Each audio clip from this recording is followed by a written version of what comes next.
Nadia bersekolah di SD Negeri 75 Palembang. Nah teman-teman, ternyata masih banyak loh tindakan korupsi yang sering dilakukan di sekolah. Apa itu korupsi?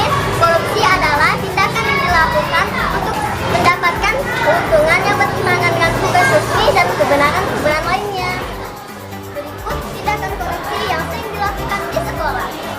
Yang pertama, penyuapan.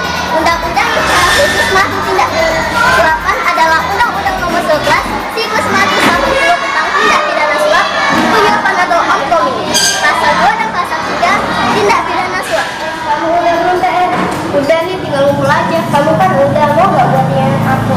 Iya dong, mau sih, tapi uangnya dulu. Ini ada uangnya. Uangnya kurang nih. Ini, tambahin. Ini udah banyak nih. Udah. Nih, kasih. Iya.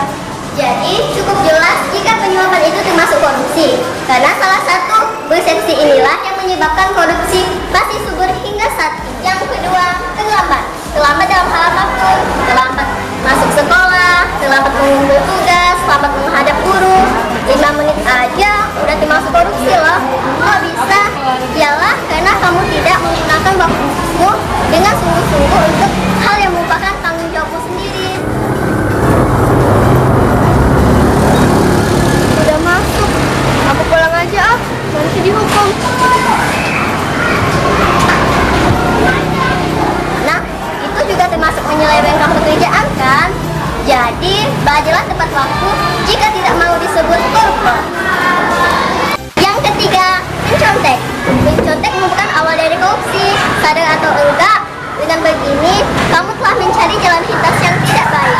Artinya, kamu juga telah tidak menghargai proses yang terjadi. Maunya yang cepet-cepet aja.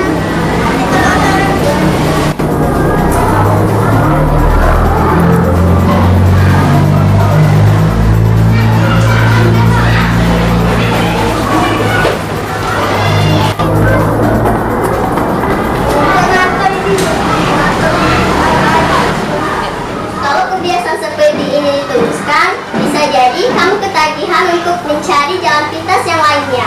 Apalagi jika beberapa oknum yang mendukung aktivitas kamu ini. Lebih baik jika semua itu dilakukan dengan usaha dan kerja keras sendiri. Terima kasih teman-teman hebat SD Negeri 75 Palembang.